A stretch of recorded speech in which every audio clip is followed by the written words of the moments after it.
I know all of these take a little bit more work than just posting to social media and hoping that the algorithms are going to show you to the right people. But unfortunately, if you don't have the budget to spend on paid advertising or working with a publicist, and you don't have the budget to hire somebody else to manage your marketing for you and help you out with the social media, then unfortunately you are going to need to do a bit of the harder work. But that is okay, because not a lot of people are doing these things, which means that they are still quite effective. Welcome to Imperfect Action. I'm Steph Taylor. For years, I read all the books, downloaded all the freebies, and did all the courses. But it wasn't until I started taking imperfect action that my business had its first $1 million year. Imperfect action is about doing things before you're ready, prioritizing consistent action over perfect action, and moving forward, even when you're not sure you're doing it right. On this show, you can expect mindset advice, actionable marketing tips, and strategies to build a business that brings you more profit, more freedom, and even more joy. Are you on the list to get my daily Biz Boosters? Every day, I'll send you a bite-sized prompt designed to help you grow your business in a more intentional way. Sign up at stephtaylor.co/DBB or at the link in the show notes. Hey, welcome back to Imperfect Action. This is episode 696. Today's episode is by popular demand from my mid-year audience survey, which showed me that most of you are starting to feel a bit burnt out and sick of showing up on social media. And you also have no idea where else to get clients. This question came up over and over and over again when I sent out my audience survey. Where do I get clients outside of Instagram, Facebook, LinkedIn, TikTok, all of the social media places? Now, I do want to say I have built a lot of my business by showing up consistently online. Mostly from this podcast, which is then repurposed into social media content. And that consistency that I've shown up with this content has helped to build trust. But I also do have a team that helps me with a lot of it now. It used to just be me doing all of it. And I can say it is a lot of work. And I know that not everyone has the bandwidth to create and share as much content as I do online. And it can be really exhausting. So if you are feeling completely burnt out on social media, I'm sharing 6 things that you can do instead to get new clients. Now, most of these approaches don't scale. They aren't something that you can do to get 1,000 sales of your online course. But they'll help you if you want to bring in a few one-on-one clients or a few higher ticket course clients, for example, through the door, and then perhaps you can look at reinvesting that cash flow into hiring somebody who can help you with all of the other things that will grow your audience and help you to get more clients at scale. I think one of the biggest mistakes that many new business owners make, and even ones who've been at it for a few years, they skip the things that don't scale at the start, when these are actually the things that will help you to build the momentum so that you can start focusing on the things that do scale. So let's jump into the 6 things you can do to get new clients outside of social media. Number 1, and I know a lot of you are not going to like this one, go to in-person events, meetups, conferences, networking, cocktail parties, anywhere that your ideal clients or people who might know others who are like your ideal clients, anywhere that those people will be. If you are an introvert like me, you might hate the idea of networking. I don't love networking, but I've started to think of it as an opportunity to make friends. And worst case, it's an opportunity to get out of the house and eat some free food. That's a great thing. But I've actually met so many of my real life friends at events like this. And it didn't come from trying to network and work the room. It came from just genuinely talking to people and finding things we had in common.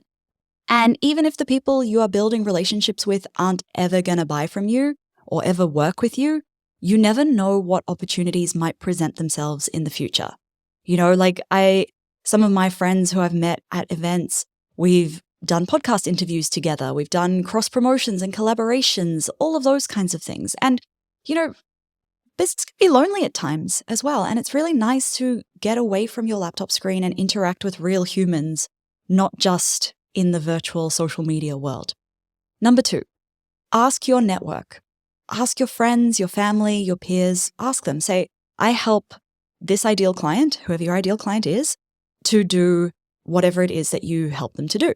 Do you know anyone who needs this? I help X to do Y. Do you know anyone who needs this? Sometimes you really have to spell it out for them. I know that about 90% of my non-business friends, they wouldn't be able to tell you what I do aside from she has a podcast, right? That's probably what they would tell you. So if a friend of theirs has a problem that one of my offers could solve, my friend might not know. They might not know that I am actually able to help their friend with that problem. And then also, if you have peers who have a similar ideal client to your business, but they offer different services, setting up reciprocal referral arrangements can be really helpful here, where you're getting a percentage commission if you refer someone to them, and they get a percentage commission if they refer someone to you. Number 3, ask your past clients. So first of all, your past clients that you've already worked with, they might have something else you can help them with and you can work with them again. It's not always about bringing in new clients. Sometimes we can actually help our past clients even better, even deeper than if we're bringing in somebody new. But also, your past clients may have friends who need your help and they hadn't really thought about referring you to them. So asking them, hey, do you know anyone else that needs help with whatever you helped them with? And if you wanted to, you could also set up some kind of referral program to incentivize them, but don't let the details of that stop you from simply asking, do you know anyone else that needs help with this? And if they refer somebody to you, send them a nice little thank you gift. That always goes well. Number 4, directly pitch your dream clients. You can send them an email or send them a DM, but don't do it in a sleazy, icky, salesy way. Instead, do it in a way where you are leading with value. So this is what I would do. Now, whatever you are doing, you likely solve a problem for your client. And if you can identify how that problem is currently showing up for your dream clients, and then explain how your solution would work in their particular case, this makes it much more likely to be a no-brainer for them. For example, if I was a website copywriter, I would find a dream client, I would look at their website, and I would record a Loom video where I'm walking through their website copy, and sharing what I think could be improved, explain why I think it could be better, and then giving a brief example of what I would do differently. And then I would send them that video. And in this case, they are still getting some value from me, even if they don't work with me, because now they know what could be improved on their website. Number 5, pitch relevant podcasts for an interview. Podcast interviews are very effective for building know, like, and trust quickly, getting your ideal clients to know you, like you, and trust you really quickly because you are in their ears for 45 minutes, sometimes an hour, sometimes longer. And by being on other people's podcasts as a guest, this has actually been one of the biggest ways that I have grown my own podcast, which in turn has grown my email list, it's grown my social media audiences, and it has led to more clients and more students in my courses. One interview that I did though, this one surprised me because usually somebody will listen to an interview with me and then they'll follow me or they'll be on my email list for a while or they'll listen to the show for a while before they buy something from me. But one interview that I did last year actually led directly to 2 people signing up to work with me in a one-on-one high-ticket capacity, right? Directly from one interview. That is the power of being in somebody's ears for that amount of time. Yes, I know doing those first few interviews is going to feel scary, but after a while, you get used to it. You get comfortable being asked these questions and being behind a microphone, and it starts to feel a bit more fun. Number 6, offer to teach a free workshop to a relevant community. So similar to pitching podcasts, this one is also a really great way for people to know you, like you, and trust you really quickly. Chances are you have something of value that you can teach to a community. And it might be a course community, a membership community, it might be a free community. The person who is running the community, they want to deliver as much value as possible to their members. So if you can help them by delivering this value, teaching this value, it's going to be win-win. And then at the end of that free workshop, give the audience a way they can connect with you. Tell them how they can connect with you. Maybe you're giving them a freebie. Maybe you are asking them to connect with you and send you a DM on Instagram with their biggest aha moment. Maybe you just give them your email address and ask them to send you their aha moment. Whatever it is, you want to build that connection. You want to give them a call to action where they can continue to get more value from you and connect with you. So there you have it, 6 ways that are not social media to get more clients. Go to in-person events, Ask your network, ask your past clients, directly pitch your dream clients, pitch relevant podcasts for an interview, and offer to teach a free workshop to a relevant community.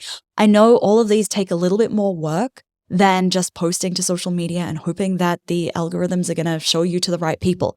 But unfortunately, if you don't have the budget to spend on paid advertising or working with a publicist, and you don't have the budget to hire somebody else to manage your marketing for you and help you out with the social media, then unfortunately you are going to need to do a bit of the harder work. But that is okay, because not a lot of people are doing these things, which means that they are still quite effective.